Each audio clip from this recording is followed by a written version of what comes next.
Bonjour à tous, on se retrouve pour un nouveau Texama Show, cette fois-ci comme d'habitude pour l'actualité technologique un petit peu informatique de la semaine. Première news, c'est le Computex. Le Computex c'est un salon de l'électronique qui se passe à Taipei. Taipei qui est la capitale de Taïwan, je vous rappelle. Enfin ça, il faut pas dire ça à la Chine ou sinon ils vont avoir des problèmes. Enfin bref, du coup c'est le 28 mai jusqu'au 1er juin, il y a pas mal d'annonces surtout au niveau PC. À justement Computex. On s'attend peut-être une annonce de AMD, bien que normalement ils ont programmé un événement AMD lors de l'E3, un événement qu'ils ont appelé Next Horizon Gaming, le prochain horizon du gaming ou je ne sais quoi. Donc il y a de fortes chances aussi que soit on ait une annonce pour Ryzen 3, troisième génération, ou plutôt techniquement deuxième génération, justement lors de Computex, ou alors ils vont attendre justement l'E3. Pour information, je serai à l'E3 cette année-ci. J'ai la chance de pouvoir y aller, en partie parce que je paye moi-même le voyage, et aussi en partie parce que j'y vais un petit peu aussi pour le travail, pour la chaîne gaming. Et du coup, j'ai déjà réservé, parce que c'est ouvert à tout le monde d'ailleurs la présentation AMD, donc j'ai déjà réservé moi, donc j'irai certainement, à peu près à coup sûr. Bon, je pourrais pas vraiment le traiter en live ou autre chose, mais en tout cas, je pourrais le traiter via Twitter ou Instagram. Donc, mon Twitter, c'est @AurelienSama. Maintenant, j'avais un deuxième Twitter pour Texama, mais je trouvais que c'était un petit peu stupide, donc j'ai tout mis sur le Twitter principal. Et aussi justement, sur Instagram, c'est Aurelien_Sama_YT. Voilà. Prenez le compte qui a le plus de followers. J'ai genre plus de 40 000 followers sur Instagram. Tous les autres, c'est des fakes. Le problème avec Instagram, c'est qu'il y a énormément de fakes, donc faites juste attention. Mais prenez juste celui avec plus de 40 000 followers, c'est le vrai. Et là, vous aurez normalement justement pas mal de couverture sur l'événement via des stories ou via justement des posts dédiés. Donc voilà. Ok, maintenant passons aux news de la semaine. La première news, c'est au niveau du OnePlus 7 Pro qui a enfin été annoncé. Alors, il y a deux OnePlus 7 qui vont sortir. Déjà, il y a le Pro vous pouvez déjà le commander, il sera livré genre à partir du 20, donc vous pouvez déjà l'avoir en gros. Puis vous aurez aussi le OnePlus 7 non Pro qui lui devrait sortir un peu plus tard. Il ne sera pas disponible, et je ne sais pas pourquoi d'ailleurs, aux États-Unis. Donc oui, dans tout le reste du monde, vous pourrez avoir le OnePlus 7, mais pas aux États-Unis. Et du coup, le OnePlus 7 est basiquement le OnePlus 6T légèrement amélioré avec toujours le même Snapdragon 855 et tout ça. Pas d'énormes nouveautés ici. La véritable nouveauté, ça va vraiment être plus sur le OnePlus 7 Pro. Bon, le OnePlus 7 aussi a d'autres petites nouveautés, je tiens à le préciser, mais ça reste un OnePlus 6T TT, vous voyez, c'est genre une petite amélioration. Du coup, la vraie nouveauté sur le OnePlus 7 Pro, qui a du coup un écran 6,7 pouces, 90 Hz, oui, 1440p, c'est même 3400 pixels sur 1440 pixels si je me souviens bien, toujours au format 18/9 pour information. La caméra pop-up qu'on avait vue, on a triple caméra à l'arrière, donc zoom avec du zoom normal et aussi grand angle, à peu près comme toutes les caméras de téléphone en 2019 ou fin 2018. Il n'a pas de jack, il a évidemment son port de chargement USB Type-C avec le nouveau système de chargement de OnePlus d'ailleurs, qui était comment il l'appelle déjà, je ne sais plus quoi. C'est un chargement 40 watts qui est extrêmement rapide et c'est à peu près tout. Donc il n'a pas de notch évidemment vu qu'il a la caméra pop-up. Et c'est au final à peu près tout. Dans le reste, ça reste un téléphone assez classique. Toujours Android stock, Android 9.0 stock d'ailleurs. Et comme je dis, c'est à peu près tout. Il aura donc vous avez donc évidemment Snapdragon 855, 6 Go de RAM. Et vous avez aussi des options aussi pour 8 Go et 12 Go de RAM, mais vous devez monter en stockage pour avoir ces options-là. La plus grosse option, c'est 256 Go de stockage d'ailleurs. Et vous avez une batterie de 4000 mAh sur le OnePlus 7 Pro en tout cas. Et c'est à peu près tout. Et apparemment aussi, maintenant, il est réellement waterproof, même si OnePlus n'affirme pas qu'il est waterproof. Il y a des reviewers qui sont amusés à tester. Du coup, vous allez me dire, génial, il a des specs, vraiment des specs plutôt impressionnantes. Ouais, il est vraiment bien, mais c'est ce que je vous avais dit qui arriverait, c'est que le OnePlus 7 est toujours au même prix techniquement que le OnePlus 6T. Donc, ils n'ont pas augmenté le prix techniquement, mais le OnePlus 7 Pro est plus cher, notamment en Europe. Et là encore, il vous affiche 669 $. En Europe, c'est plus de 700 € pour l'acheter. Et du coup, ça reste toujours un prix très bon pour un téléphone avec ce genre de spec, mais on commence à se rapprocher du territoire de pas mal d'autres téléphones encore plus haut de gamme qui peut-être n'ont pas forcément des aussi bonnes specs, mais qui ont d'autres avantages, notamment au niveau de la caméra. Il y a déjà quelques tests préliminaires qui ont été faits sur le OnePlus 7 Pro, et la caméra elle est bien, mais c'est pas la meilleure. Donc, pour ceux qui sont à la recherche vraiment du meilleur niveau caméra, je sais qu'il y en a beaucoup qui sont dans le cas, c'est peut-être pas forcément le téléphone qui vous intéressera le plus. Surtout avec le Pixel 3a et 3a XL qui sont sortis à 400 € et qui ont une meilleure caméra, vraiment. Donc là, c'est vraiment, selon moi, c'est un téléphone pour power user. C'est gros écran pour regarder du contenu, surtout que là, il n'y a aucune notch, hein. Il n'y a rien du tout qui interrompt votre visionnage. Toutefois, le bord d'écran est incurvé sur les côtés. Personnellement, ça me dérange pas, mais je sais que ça en dérange certaines personnes. C'est-à-dire que vous perdez un petit peu techniquement d'écran en réalité, parce que comme c'est curvé, selon moi, vous perdez un petit peu. En gros, vous n'avez pas vraiment le full écran, mais c'est pas non plus hyper gênant. Vous voyez d'ailleurs, là, on voit clairement que c'est curvé. Et c'est vraiment, comme je le dis, c'est un téléphone pour les power users. L'écran 90 Hz, c'est génial pour ceux qui vont jouer à des jeux sur mobile.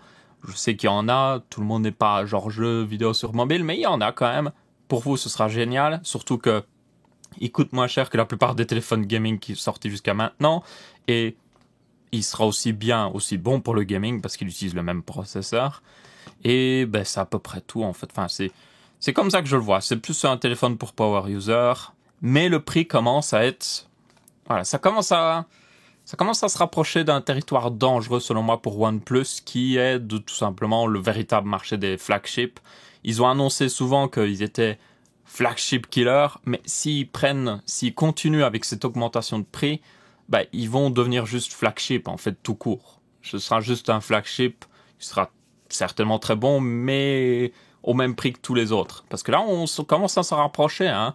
Même si les autres marques augmentent pas mal le prix de leur téléphone, là, ça fait une sacrée augmentation quand même. Ça fait une augmentation de pratiquement 200 € sur le téléphone. Et ça, je pense que beaucoup de gens vont le remarquer quand même si justement ils veulent l'acheter. Vous avez aussi le Zenfone 6 qui a été annoncé, qui lui aussi est pas mal intéressant. Première chose notamment, c'est qu'il a aussi un écran sans notch, sans trou pour une caméra ou autre chose. Donc pour ceux qui aiment bien ça, génial. Il a des assez bonnes specs, Snapdragon 855, ce qu'il faut de RAM et tout ça, donc nos problèmes à ce niveau-là aussi. Et il a une taille un peu plus petite d'ailleurs, 6,23 pouces si je me souviens bien, on peut aller voir ici. 6,4 pouces, et il a un écran plat, donc pas curvé sur les côtés, ça pourrait être un avantage pour certains. Et il a une caméra qui flippe. Donc contrairement au OnePlus qui a une caméra qui pop en dehors, ici, vous avez une caméra qui flippe. Donc, vous voyez, la caméra est juste derrière ici, enfin les deux caméras principales. Et quand vous passez en mode selfie, les caméras, se retirent de l'arrière et passent à l'avant. Donc, ce sera certainement plus fragile que le système de OnePlus. D'ailleurs, le système de OnePlus a pas mal été testé et apparemment, il est quand même pas mal résistant. Personnellement, en tant que personne qui n'utilise jamais le selfie, je serai en mode m'en fiche. Là, ça a l'air moins résistant quand même, donc il faudra voir. Après, l'avantage, c'est que vous avez la caméra principale comme caméra selfie. Et ça, ça peut être pas mal pour ceux qui adorent les selfies, parce que vous avez basiquement la meilleure qualité possible. Parce que même avec le OnePlus, même s'ils ont un peu plus de place pour faire une caméra pop-up, ça reste une caméra d'avant de téléphone. C'est pas la meilleure qui existe. Là, ça a l'air plutôt intéressant comme solution. Mais ça ne sera pas pour tout le monde, on va être honnête. Il a un jack, USB type C évidemment, et puis à peu près tout ce que vous voudriez sur un téléphone en 2019, donc Android 9.0 et tout le tralala. Là, niveau de batterie, j'avais oublié de la batterie justement. Oui, la batterie, ça c'est un point très important. Il a une batterie de 5000 mAh. Oui, vous ne rêvez pas, 5000 mAh avec Quick Charge 18 watts, ce qui est déjà pas mal. Donc, bien au-delà de pas mal de constructeurs. Et pourtant, comme vous pouvez voir, le téléphone n'a pas l'air si épais. Je veux dire, il est plutôt classique en fait. Donc, je vois qu'Asus là a vraiment écouté les gens au lieu de certaines marques qui sont en mode on va retirer le jack et juste rien mettre à côté. Là, ils ont vraiment boosté la batterie et ça a l'air pas mal. Après, évidemment, il faudra attendre des tests pour voir. Même s'il faut tenir compte que enfin, Asus a fait un skin léger pour leur téléphone, c'est du stock Android. Il y a apparemment une seule application qui tourne sur le téléphone Asus, qui est MyAsus, et c'est à peu près tout. Et ça, c'est génial. Genre, c'est un gros pouce bleu justement pour eux. Même si évidemment ils auraient dû le faire v'là des années, comme beaucoup d'autres marques, mais quand même, c'est bien qu'ils le fassent parce que ça rend ce téléphone beaucoup plus intéressant. Du coup là, le dernier truc que je vous ai pas donné, c'est le prix qui devrait être aux alentours de 500 à 600 euros. Selon le modèle que vous prenez, évidemment, il y aura des modèles avec plus de RAM et tout ça. Il y a aussi une carte, une place pour une micro SD plus double SIM d'ailleurs, apparemment. Donc, au final, est-ce que c'est le vrai OnePlus ici? Est-ce que c'est le vrai flagship killer en quelque sorte? Parce que, vu qu'il a le même processeur et tout ça, et qu'apparemment au niveau caméra, la qualité est quand même pas trop mal, il y a même Dave Lee, qui est un assez gros reviewer, qui est canadien, bon, il parle en anglais évidemment, qui a justement testé le Zenfone 6 et le OnePlus 7. Il a dit que la qualité de caméra était semblable au OnePlus 7. Donc, si c'est vraiment le cas, si ça se confirme niveau test, ça veut dire que, selon moi, ce serait le véritable flagship killer. J'arrive plus à le dire. Parce que, il a les specs d'un flagship et il coûte moins cher même que le OnePlus. Ce qui est assez ironique parce que c'était tout l'argument marketing de OnePlus. Mais ouais, c'est assez ironique. Après, évidemment, le truc que je vois, c'est qu'il n'y a aucun smartphone parfait. Vous avez le Pixel 3a si vous êtes en mode pure caméra et que vous voulez le plus bas prix possible, mais avec la meilleure caméra. Vous avez celui-là, éventuellement, si vous voulez un truc qui gère à peu près tout et qui est pas trop mal pour le prix. Vous auriez, si vous êtes fan Apple, peut-être l'iPhone XR qui est vraiment bien. Ce genre de choses. Il y en a pour à peu près tout le monde, mais il n'y a pas de téléphone parfait, ça c'est sûr. Une chose est sûre, j'ai hâte de voir des tests complets du Zenfone 6, surtout au niveau caméra, voir si réellement il suit au niveau caméra le OnePlus. OnePlus va avoir un petit peu... Bon, ils vendront beaucoup de téléphones, il n'y a aucun problème, parce qu'ils ont la réputation maintenant, mais ce Zenfone 6 pourrait justement leur prendre des ventes de personnes qui sont en mode, désolé OnePlus, mais normalement vous êtes flagship killer à 500 euros et même normalement moins à l'époque. Là, vous êtes trop cher, quoi. Donc, ouais, ce sera intéressant de voir justement s'il y a des gens qui switchent. Mais tiens, passons une petite news AMD justement, avec le Ryzen 3000 qui a eu encore une fuite. Il y a eu encore une fuite justement qui continue de confirmer l'existence d'un Ryzen 3700. Donc c'est pas un X ici. Un Ryzen 3700 12 cœurs 24 threads qui continue d'apparaître sur le web. Donc gravé en 7 nanomètres comme la nouvelle architecture Zen 2 évidemment. Et au niveau performance, il est évidemment à 3,4 GHz et visiblement ce n'est pas un modèle définitif, ça doit être un modèle de test parce que la sortie n'est pas encore tout de suite. Et ce modèle de test avait des performances semblables justement au Threadripper 1920X. La seule différence toutefois, c'est que ce Ryzen 3700 fonctionnait avec de la RAM très basse en fréquence, qui était assez bizarre, genre c'était même pas 2000 MHz, donc c'est étrange. Donc on ne peut pas vraiment utiliser ces chiffres pour comparer, surtout que c'est un leak, on ne sait pas si c'est confirmé. Donc on ne peut pas vraiment utiliser ces tests pour comparer, parce que juste la RAM, 2000 MHz de RAM, même vous prenez un Core i7, vous mettez 2000 MHz de RAM, vous allez le castrer niveau performance aussi, et vous pourriez faire paraître n'importe quel autre processeur à côté bien meilleur. Donc on verra bien. Encore une fois, il y aura normalement l'event le 10 juin, si je ne m'abuse. J'y serai. J'espère qu'il y aura des trucs intéressants à annoncer, parce que, voilà. J'ai fait 12 heures d'avion juste pour voir aussi bien un truc mal annoncé. Non, j'y vais pas que pour ça, mais ce serait bien qu'il y ait des trucs intéressants. Je vais aller voir aussi toutes des autres marques, ça pourrait être intéressant. Il y a toujours d'autres trucs à l'E3. Bref. Du coup, dans tous les cas, je suis intéressé de voir ce que ça donnera, tout ça. D'ailleurs, vu que je suis à l'E3, petit truc vite fait ici, je traite dans cette news, c'est pas peut-être intéressant, mais si vous avez des trucs que vous voudriez que je traite lors de l'E3, n'hésitez pas à me dire. que j'aille voir justement sur le salon par mes propres yeux et que je vous dise justement, hey, c'était pas trop mal ça. N'hésitez pas à me le dire justement. Si c'est pour tester des jeux AAA, je le ferai pas ça parce qu'il y aura des files énormes devant les stands et ça, non, m'en fiche. Moi, j'irai plutôt voir les petits jeux indés et justement tout ce qui est hardware, PC et tout ça. Ensuite, niveau processeur, il y a un dossier très intéressant qui est sorti sur AnandTech. AnandTech, c'est un site que j'aime beaucoup. Ils ont des reviews vraiment de qualité qui sont très recherchés, vraiment recherchés. Ils écrivent peu, mais ils écrivent très bien. Et ils ont fait une comparaison avec un Core i7 2600K qui est sorti en 2000... Oh, ça fait même hyper plus longtemps, en fait. Je sais même plus, en réalité. C'était même avant 2011, hein, il me semble. Hein. Quoique, ça devait être 2011. Ouais, ça devait être 2011. Très vieux processeur maintenant, mais qui était très, très, très bon pour le prix. À l'époque, il était même juste... C'était un deal incroyable. Et du coup, ils ont comparé avec des processeurs modernes Intel. Malheureusement, ils n'ont pas inclus de processeurs AMD. Ça aurait été intéressant de voir justement la différence. Mais voilà ce que ça donne justement. Donc, ils ont testé ce processeur stock. Pour info, il fonctionnait à 2... Non, est-ce qu'il était à 2,8 GHz? Non, il me semble qu'il était quand même à 3,2, je ne sais même plus. En tout cas, il n'était pas très haut niveau fréquence. Ils l'ont testé overclocké à 4,7. Ils ont testé face à un i7 7700K, qui était le dernier 4 cœurs i7. Et puis, ils ont testé par rapport au i7 9700K, qui est un weaker 8 thread, pour information. Et d'ailleurs, le i7 9700K, je tiens à vous le rappeler, est techniquement le meilleur niveau jeu vidéo, surtout si vous lui donnez la fréquence par rapport même au i9, parce que le i9 est techniquement un petit peu bridé par le fait que il est l'hyper trading, parce que certains jeux ne supportent pas très bien l'hyper trading.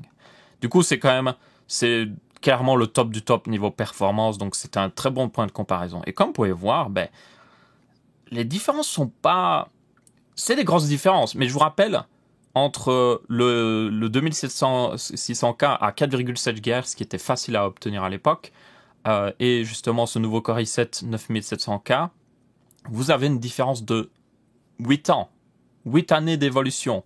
Et la différence n'est pas si énorme. Et ça devient pire en plus si vous changez, si vous allez voir justement un petit peu les tests de performance selon les résolutions. Ça, c'est là que j'étais en mode waouh, il y a vraiment d'énormes différences. Donc voilà, par exemple ici. Donc ça, c'est la moyenne des tests gaming. Donc le FPS moyen, et vous voyez la différence. En 720p, en 1080p, 1440p 4K, et puis ils mettent 4K+, je sais pas trop ce que ça veut dire. Mais dans tous les cas, comme vous pouvez voir, plus vous montez la résolution, moins le processeur a d'importance, parce que c'est la carte graphique qui travaille le plus.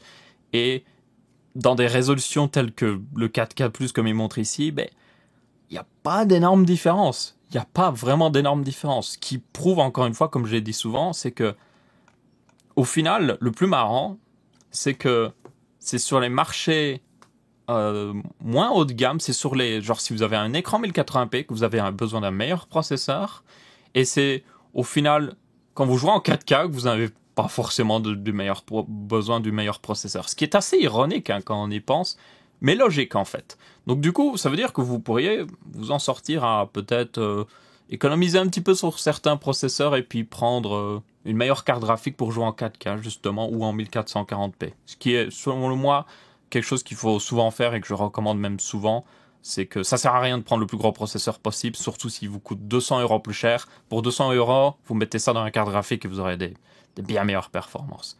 Donc là, c'était très intéressant. Je vous invite à aller le lire si vous pouvez en anglais, mais c'est très intéressant au niveau performance. Évidemment, par contre, si vous regardez tout ce qui est test synthétique, donc ça c'est tous les tests synthétiques, donc c'est pas du gaming quoi, il y a du rendu, de l'encodage, de la compilation et tout ça.